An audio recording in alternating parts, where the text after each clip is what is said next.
anything in common. If anything, they should be enemies, at least according to the natural way of things. Why, then, does it happen over and over again? Some people would argue that the interspecies friendships in this book aren't really friendships at all. They'd claim that a dog and, say, a porcupine would only spend time together for dull, practical reasons, like warmth or shelter or protection from predators. But those people have zero imagination and are no fun at parties. The truth is that while they may look as different as night and day, dogs and porcupines absolutely have things in common. So do dogs and raccoons, dogs and magpies, and dogs and every other creature on the planet, for that matter. If there's one thing that the stories in this book make clear, it's that dogs form friendships, real, true, lasting friendships, because they have feelings, they have souls, and so does every other living being.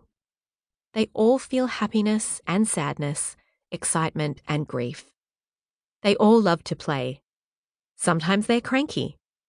They have favourite people, as well as people they're not fond of at all, thank you very much. They remember kindnesses and they hold grudges. They need companionship and they get lonely without it. They have likes and dislikes, needs and wants that go far beyond the basic requirements for survival. My own dogs are testament to the rich inner lives of the canine community. My Kelpie Border Collie mix, Coco, must be physically touching me at all times. On the other hand, Tex, my 14-year-old Nova Scotia duck-tolling retriever, will accept human contact only under the most specific of circumstances. My 11-year-old toller, Delilah, loves to eat strawberries, while Coco will spit out any morsel of fruit or vegetable that attempts to cross her lips. Delilah adores Tex and doesn't mind that he's been a big bully to her most of her life. Coco loves Delilah and expresses her affection by barking loudly in her face. Tex grudgingly tolerates both of his sisters, and they're fine with that.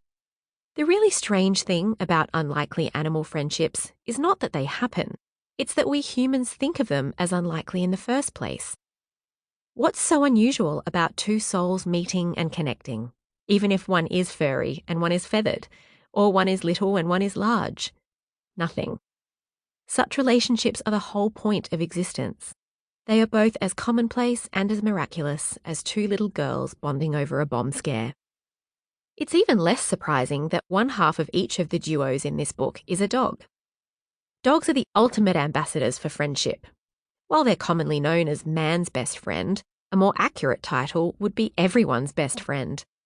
They are curious about everyone, always happy to meet somebody new, willing to overlook all sorts of glaring character flaws, and loyal to a fault. Once a dog has chosen you as their friend, they'll stay by your side for better or worse. If only human friendships were so steadfast.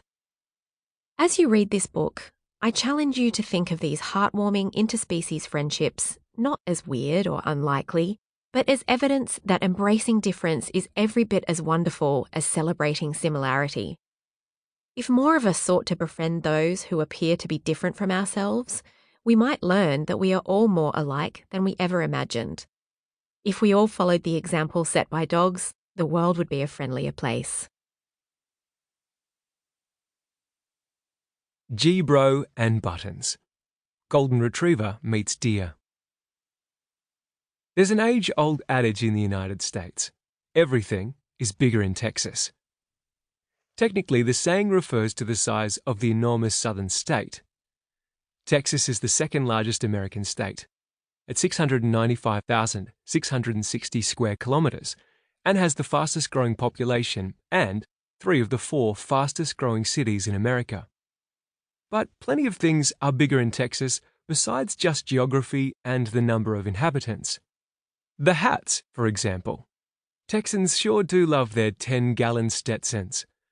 Women's hairstyles under those hats can be pretty gravity-defying too. And the cows.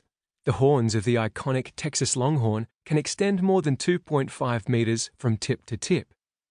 Texas is also a state of vast open spaces, endless blue skies, and mind-bogglingly big cattle ranches. The 3,340 square kilometre King Ranch